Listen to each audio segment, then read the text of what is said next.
சேவையின் மூலமாக, ஆன்மீகத்தின் மூலமாக குருமார்கள் கற்றுக் கொடுக்கக்கூடிய மந்திர சொல் என்ன தெரியுமா?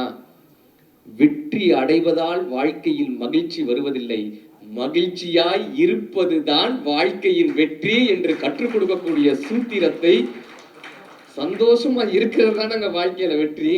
ஜெயிச்சுட்டோம்னா வாழ்க்கையில வெற்றியா? இல்ல. பட்டினத்தில் பாதி இவன் வாங்கி முடித்தான், அந்த பட்டியத்தில் கண்டது போல் வேலி எடுத்தான், அதில் 8 அடிக்கு 8 அடி மாளிகை வைத்து கட்டிவிட்டு 8 அடிக்குள் சென்று கொடுத்தான்னு கண்ணதாசன் எழுதினார். ஒரு புதுக்கவிஞர் எழுதினாங்க, தாசில்தார் வீட்டு நாய் இறந்து போனது, ஊரே கூடி துக்கம் கேட்டது. ஒரு நாள் தாசில்தாரே இறந்து போனார், ஒரு நாய் மறவில்லை. அப்ப இந்த பணம் வெற்றியா, புகழ் வெற்றியா என்றால் மனிதமும் ஆன்மீகமும் மட்டும்தான் வெற்றி என்று கற்றுக் கொடுக்கக்கூடிய மிகப்பெரிய பாடத்தை குருமார்களால் தான் கற்றுக் கொடுக்க முடியும். நீங்க மகாபாரதத்துல அர்ஜுனனுடைய குரு யாரு? அர்ஜுனனுடைய குரு துரோணாச்சாரியா. சார் நீங்க எல்லா நிகழ்ச்சிக்கும் வந்துருங்க சார், இப்படி நின்று நீங்க சொன்னீங்கன்னா சந்தோஷமா இருக்கு. அர்ஜுனனுடைய குரு துரோணாச்சாரியார் சொல்றோமா? He already has a guru, correct? Arjuna has already a guru called Dronacharya. Why Krishna turned as a guru? Krishna is his friend, correct? Krishna is a friend. Why Krishna turned as a guru? Because Dronacharya கற்றுக் கொடுத்தது job skills, Krishna கற்றுக் கொடுத்தது life skills. Dronacharya கற்றுக் கொடுத்தது வித்தை, கிருஷ்ணர் கற்றுக் கொடுத்தது வாழ்க்கை. இன்றைக்கு எல்லோருக்குமே வித்தை தெரிகிறது, ஆனால் அந்த வித்தையை வைத்து வென்ற பின்பு இந்த வாழ்க்கையை வாழ்வது எப்படி என்பதுதான் நமக்கு தெரியவே இல்லை. இந்த வாழ்க்கையை வாழக்கூடிய சூத்திரத்தை குருமார்களால் மட்டும்தான் கற்றுக் கொடுக்க முடியும். அவருடைய அந்த பண்பே ரொம்ப அழகுங்க. அவர் ரொம்ப அழகா கொடுத்திருந்தார். மனித குலம் தலைத்து ஓங்க, மனித குலம் தலைத்து ஓங்க, மனதை நீக்கிவிட்டு உயிரோடு இணைவோம், அப்பொழுதுதான் இந்த மனித குலம் தலைத்து ஓங்கும்னு ஒரு மந்திர சொல்லை கடத்திட்டு போயிருக்க. குருன்றவர் யாருன்னா, தனக்கு தெரிந்த விஷயத்தை கொடுத்து உங்களை வாழ்க்கையில் ஒரு நிலைக்கு மேல் எடுத்து செல்பவர். ஆச்சாரியர்னு தமிழ்ல ஒரு வாசகம் இருக்கும். ஆச்சாரியர், ஆச்சாரியர்னா யாருன்னா, இந்த வாழ்க்கையினுடைய நோக்கத்தை, நீங்கள் எதற்காக பிறந்தீர்கள் என்ற நோக்கத்தை கற்றுக் கொடுப்பவர்கள் ஆச்சாரியர்கள் இருந்தாங்க. பரமாச்சாரியார்னா யாருப்பான்னா, இந்த பிறவியவே நமக்கு அறுத்து கொடுப்பவர்கள் பரமாச்சாரியார்களாக இருக்காங்க. புல்லாகி பூடாகி புழுவாகி மரமாகி பல் விருகமாகி பறவையாய் பாம்பாய் கல்லா மனிதராய் பேயாய் கணங்களாய் வல் அசுரராய் முனிவராய் தேவராய் செல்லா நின்ற இத்தாவர சங்கமத்துள் எல்லா பிறப்பும் பிறந்தளித்தேன், மெய்யே உன் பொன்னடிகள் கண்டின்று வீடு உற்றேன்னு மணிவாசக பெருமான் சொல்லுவார். அப்படியாக இந்த பிறவி என்கிற இந்த பெரும் கடலில் இருந்து தப்பிப்பதற்கு குருவினுடைய அந்த முகம், நான் அடிக்கடி சொல்லுவேன், குருவை பார்க்கும் போது எனக்கு ஆச்சரியம். நான் ஒரு மணி நேரம் குருவோடு உட்காந்து பேசக்கூடிய ஒரு பெரும் வாய்ப்பு எனக்கு கிடைச்சது. அப்ப நான் ரொம்ப கூர்ந்து அவரை கவனிச்சேன். நாம பேசுறோம்ல, நம்ம பேசும்போது நம்முடைய குரலை விட அவர் குரல் உயராத மாதிரி பார்த்துப்பார். நம்ம போய் கை கொடுத்தோம்னா நாமளா கையை விடுவிக்கும் வர அவர் கையை விடுவிக்க மாட்டார். நம்ம ஏதாவது சொல்லும் போது காதை தாழ்த்தி கேட்பார். எல்லாத்துக்கும் மேல நம்ம பேசும்போது நம்மளை பார்த்து பேசுவார். நான் உங்களை கேட்டுக்கிட்டு இருக்கேன் அப்படின்னு பார்த்து பேசுவார். நம்ம கிளம்புறோம்னா வாசல் வரை வந்து வழி அனுப்புவார். இப்படியான பெரிய பண்புகள் இருப்பதனால் தான் அவர் இங்க அமர்ந்திருக்கிறார். இங்க அத்தனை பேரும் அவருடைய சார். மாவீரன் அலெக்சாண்டர் குதிரையில உட்கார்ந்துருக்கார். திடீர்னு மக்கள் கூட்டம் கூட்டமா வராங்க. இவர் குதிரையில இருந்து இறங்கி தன்னைத்தான் பார்க்க வராங்க போல, தன்னோட செல்ஃபி எடுக்க போறாங்க போல, அப்படி ரெடியா நிக்கிறாரு. ஆனா அவங்க வந்தவங்க என்ன பண்றாங்கன்னா, அவர் அப்படியே ஓவர்லாப் பண்ணி அந்த பக்கமா போறாங்க. அந்த பக்கம் யாரா இருக்கான்னு பார்த்தா ஒரு கோவணத்தோட ஒருத்தர் படுத்திருந்தார் சூரிய ஒளியில. டயோஜனிஸ் என்கிற மிகப்பெரிய ஞானி அப்படி படுத்திருந்தார். இவர் போய் டயோஜனிஸ்ட கேட்கிறாரு, நான் இந்த நாட்டை ஆளக்கூடிய அரசன், மிகப்பெரிய படைகளை உடைய அரசன், என்னை விட்டு விட்டு இந்த மக்கள் எல்லாம் உங்களை வந்து சந்திக்கிறார்களே, உங்களிடம் அப்படி என்ன இருக்கிறது?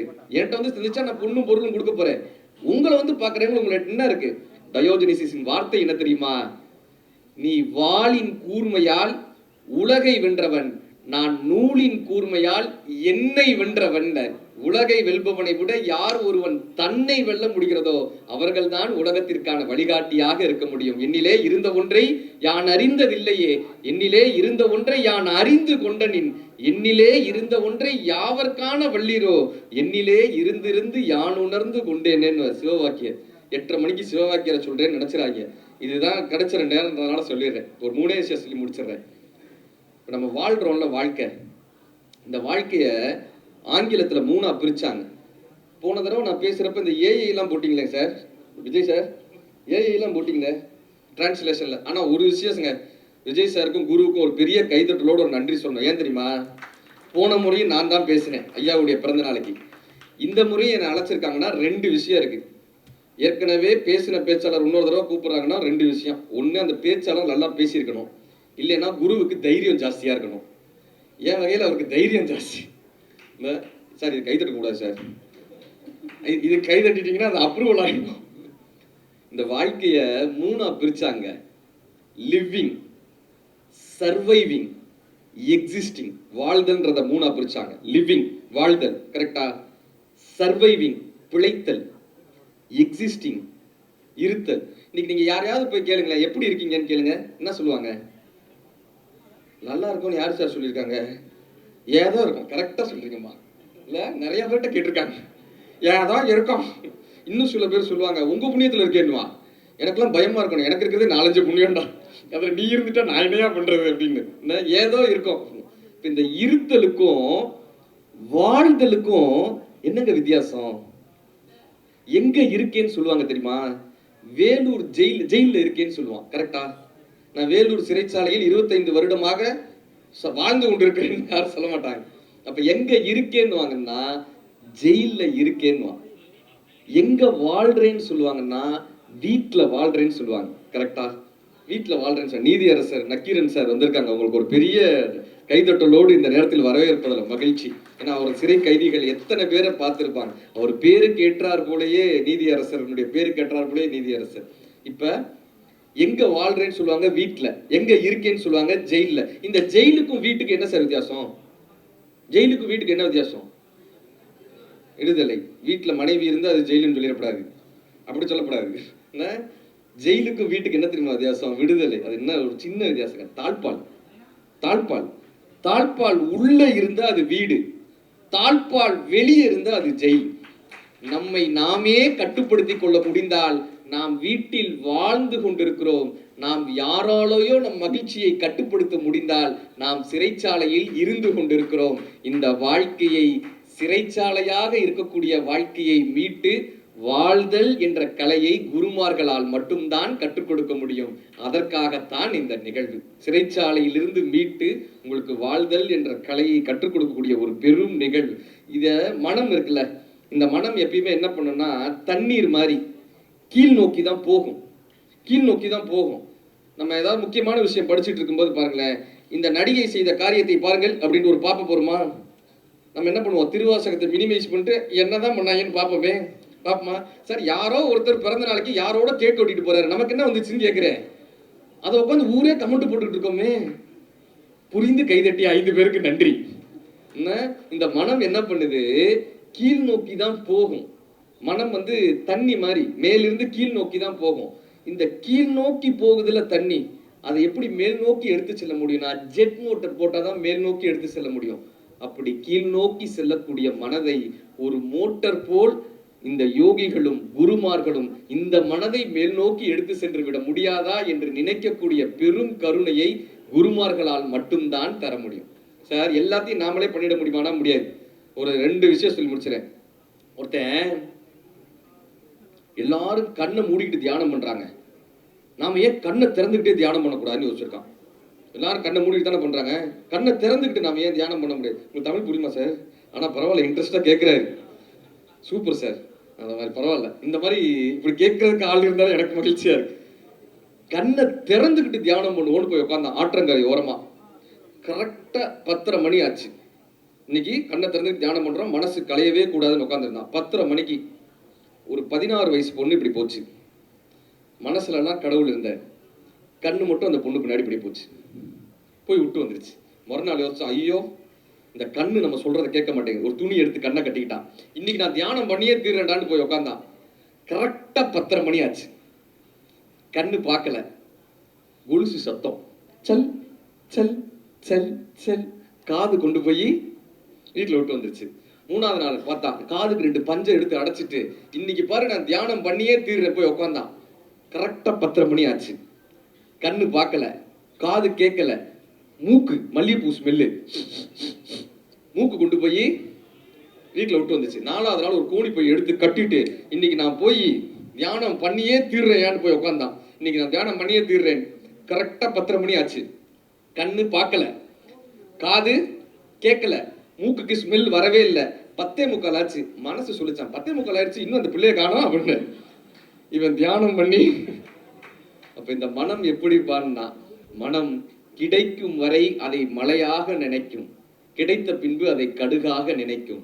இந்த மனம் என்பது நல்ல வேலைக்காரன், ஆனால் மோசமான எஜமான், மோசமான எஜமான். இந்த மனதை ஆளக்கூடிய வித்தையை குருமார்களால் மட்டும்தான் கற்றுக் கொடுக்க முடியும். இப்ப இத்தனை பேர் வந்திருக்கோம்ல, இங்க இத்தனை பேர் வந்திருக்கோம்ல, இதில் குருவிடம் இருந்து நாம் பெற்றுக்கொள்வது என்னன்றது அதுல பெரிய கேள்வி. இப்ப மகாபாரதத்துல துரோணாச்சாரியார்ட்ட போய் ஜெயத்ரதன் கேட்கிறான், ஒய் அர்ஜுனா, ஏன் அர்ஜுனன், நாங்களும் தானே சிறந்த மாணவன், we are also a best student, why Arjuna, why Arjuna, எப்ப கேட்டாலும் Arjunan is the best student சொல்றீங்களே, ஏன் அர்ஜுனன்?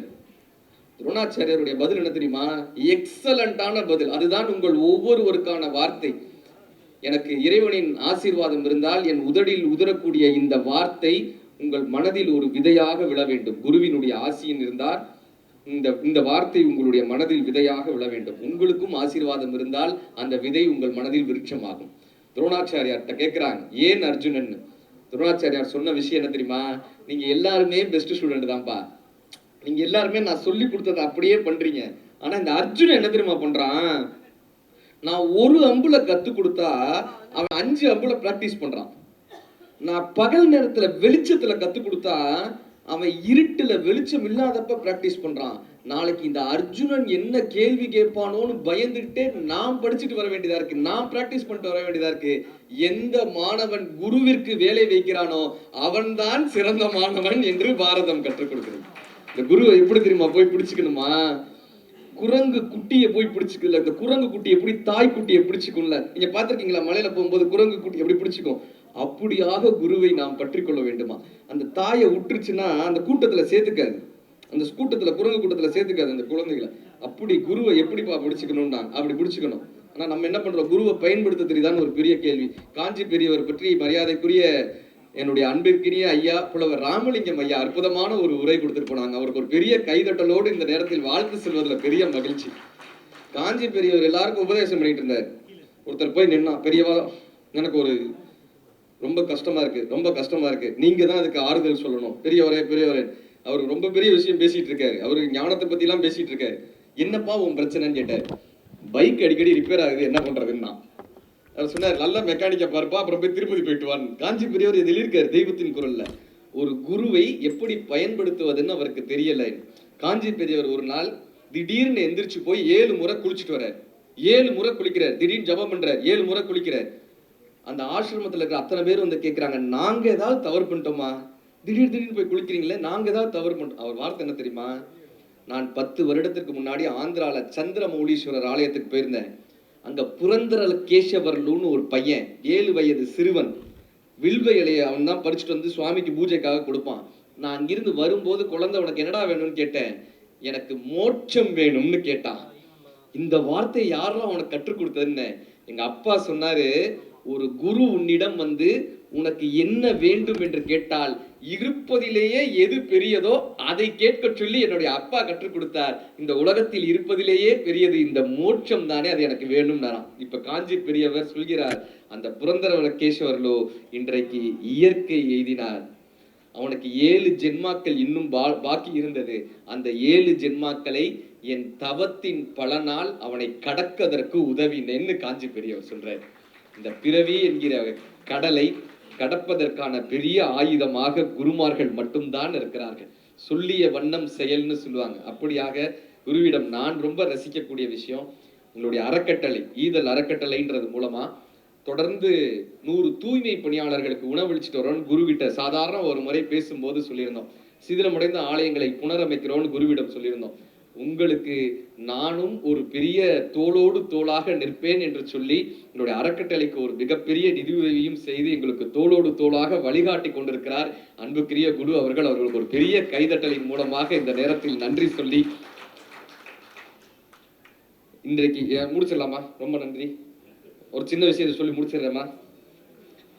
இந்த பிறந்த நாளுக்கு என்ன வேணாலும் பண்ணியிருக்கலாம், ஆனால் ஒரு புத்தகம் வெளியிடணும்னு நினைச்சார்ல, அதற்காகவே உங்கள் அத்தனை பேர் கைதட்டலோடு குருவிற்கு ஒரு பெரிய நன்றி. ஏன் தெரியுமா, நமக்கு இருக்கக்கூடிய இந்த பயோ மெமரி பசங்களுக்கு அடுக்கி போயிடும், பிபியும் சுகரும் தானா போயிடும். ஆனால் ஒருவர் சிந்தித்த விஷயத்தை, ஒருவர் தன் வாழ்க்கையில் உணர்ந்த விஷயத்தை ஒரு புத்தகத்தின் மூலமாக மட்டும்தான் கடக்க முடியும். இந்த புத்தகம் உலகத்தினுடைய மிகச்சிறந்த ஆயுதம்.